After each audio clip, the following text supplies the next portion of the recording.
So, obviously, you're representing Bellator. I'm representing BAMMA. So, so we're divided by this microphone. Yeah. This is like our border here. Right. This is our border. So, let's talk about fights. Sure. Okay, so obviously, you know about your Bellator guys. So, come on, talk to us about King Mo and Ishii.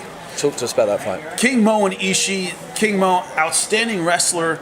The last few years, he's looked more like a boxer. He's wanted to stay on the feet. That big double leg takedown that used to be just constant when he was in Strikeforce, he's been more judicious with it. He hasn't used it as much. He tends to rely more on his boxing. So when I asked Ishii about the breakdown of this fight in terms of Rampage and Mo, I went, who's a worse style matchup for you? And he went, Rampage. He didn't think about it. He goes, Rampage, because he had more short range power. Yeah. He said, Mo tends to fight from the outside. I think I can negate that.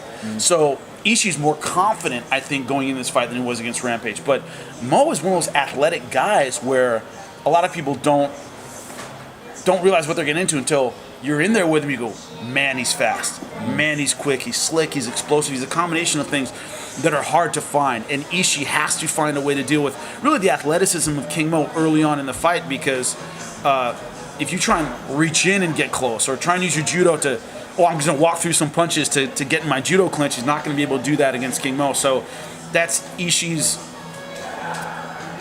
difficulty in this fight, is finding a range that works for him, because he knows Mo fights from the outside. So do you think Mo's size is going to come into play? Because he's a small light heavyweight. I mean, we've been talking with him while he's been here, and he's saying he could probably make middleweight because he's quite small. Yeah, he's talked about that a lot. Yeah. So do you think that's going to come into play? Because Ishii's quite big. It'll come into play positionally. Yeah. You know, it's one of those things where in boxing and kickboxing and Muay Thai, speed kills.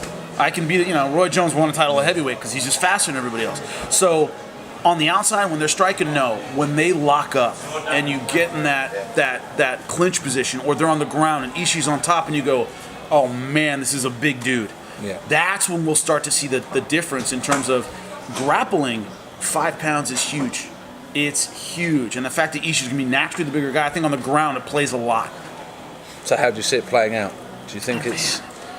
I see the first round, Ishii being cautious, being a little tentative, trying to feel out and get that range that he wants. That's how I see the fight playing out. How he deals with that riddle, we're going to know, I think, halfway through the first round. How does he plan on solving this puzzle? If he is befuddled, it's going to be a long, long night for him. If he has a game plan of jab, then I clinch and we're against the fence in 30, 40 seconds, even if he doesn't get the takedown, oh man, he's starting to solve that range riddle.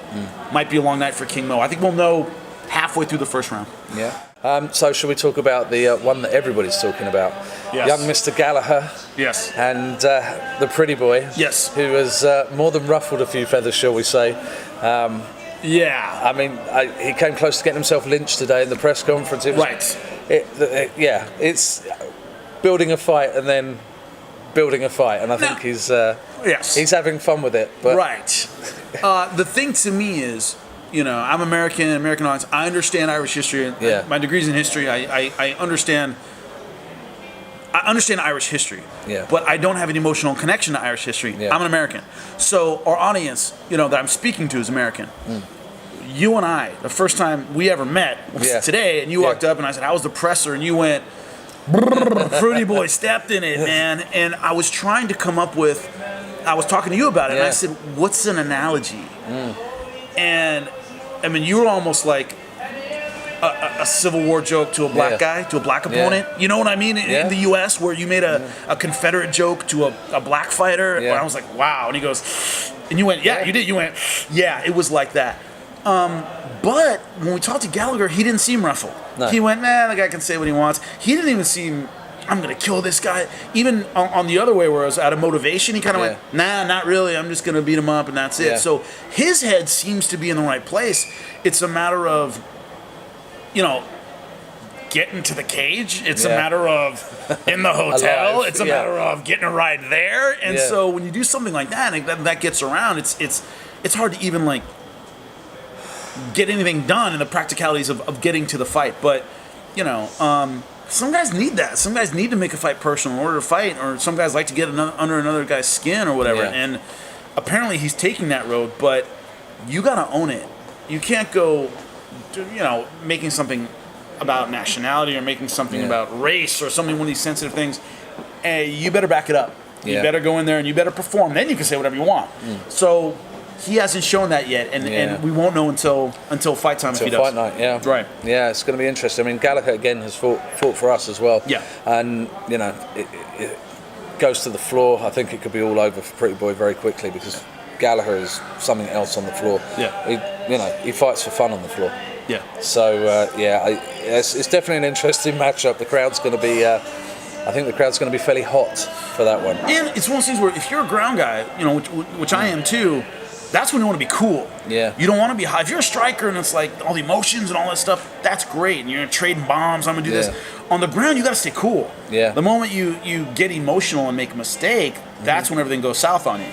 So especially once you use that ground skill, you don't want to get them out and get excited and lose your position. You want to cool it down. So if he's got a cool head, that's the way to take everybody out of it.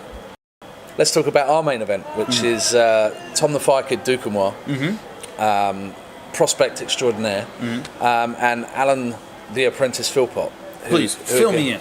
So we've got Tom Duquesnoy, who everybody sees as the biggest prospect outside of the big leagues, shall we say.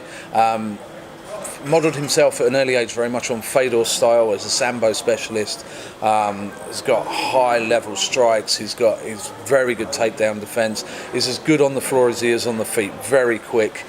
Since dropping down from featherweight to bantamweight, I mean, he's doubled his power. He's doubled his strength. He fought in his last fight. He fought Shay Walsh, who was originally fighting on the Bellator card, and Shay Walsh is. He's a tough guy, tough as nails. This is a guy who had his jaw broken in a fight and carried on fighting, despite having a broken jaw. And Duquesnoy took him out with one elbow in about a minute flat.